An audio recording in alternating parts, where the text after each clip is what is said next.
What's going on, guys? Welcome back to the channel. Thank you for clicking on this video, and I have to give an even bigger thank you to all of you guys for the support so far on this channel. I'm up to 225 subscribers, which is just so cool to say that I feel like I was just thanking you for 100. I don't know how the word is being spread, but I just appreciate that. If it is in any part your guys' assistance, just a big thank you.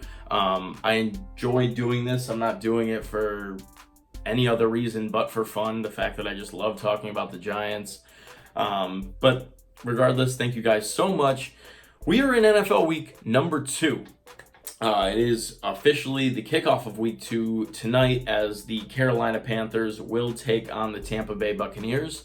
I will be making my pick for that game later in the video. But with Sunday fast approaching, the Giants have gone out and signed some preseason standouts to kind of just aid us in this time where injuries seem to be piling up at an alarming rate.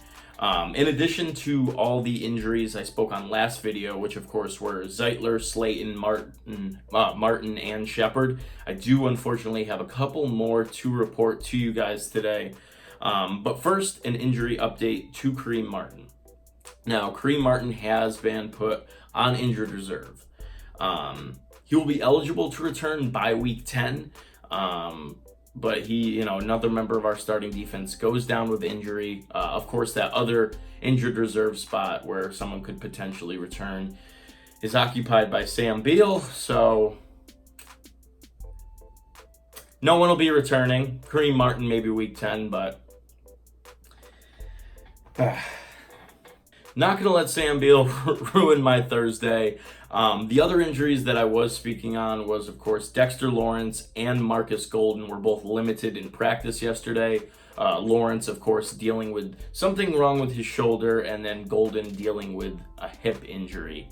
Now, the Giants made some moves that will hopefully get us past all of these injuries, the first of which being ex-Steeler Tuzar Skipper. Now, if you're not familiar with that name, you definitely should be. And if you're not, let me just quickly inform you upon him.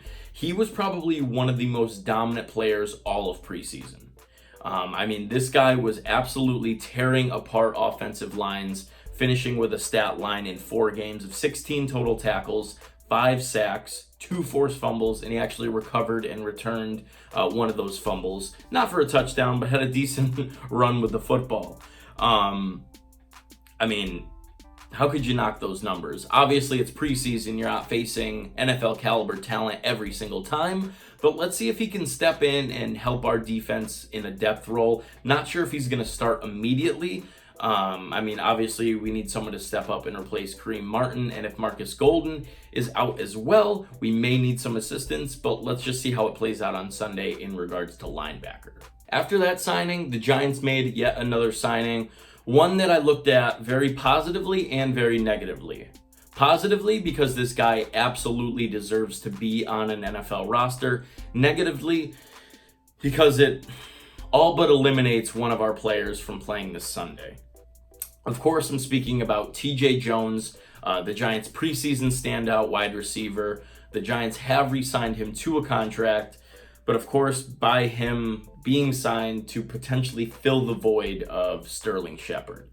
As I said, Shepard is in concussion protocol, and with this signing, potentially this could mean that he will not be playing this week against the Buffalo Bills, which is a shame. But we can only stay positive here in Giants Nation. We have no choice but to do so.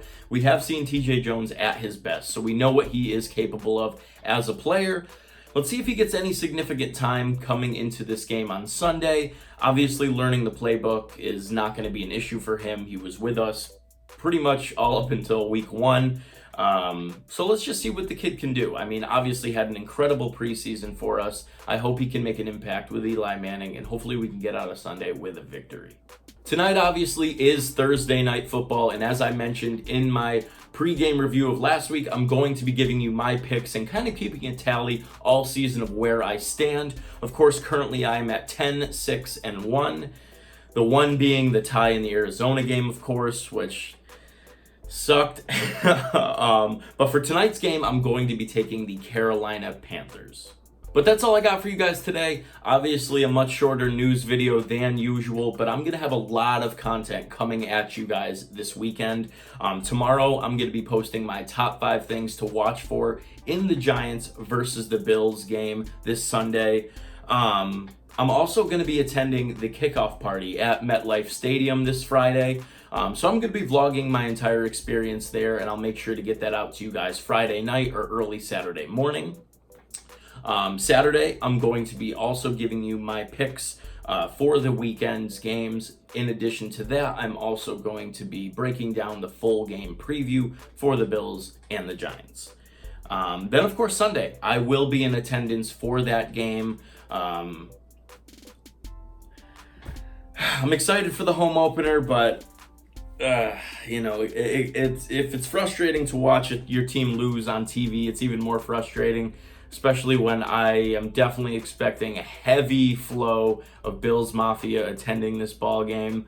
Of course, Buffalo just up the state, New York State, from New Jersey. So let's see what we can do, guys. Of course, that game I will be vlogging, and I'll get that video out to you. And then, as you know, post-game, I will be giving my full unbiased review of everything that happens. But hey, thank you again so much for the support. I hope you enjoy the rest of your day. Enjoy the game tonight, and I'll see you in the next one, guys.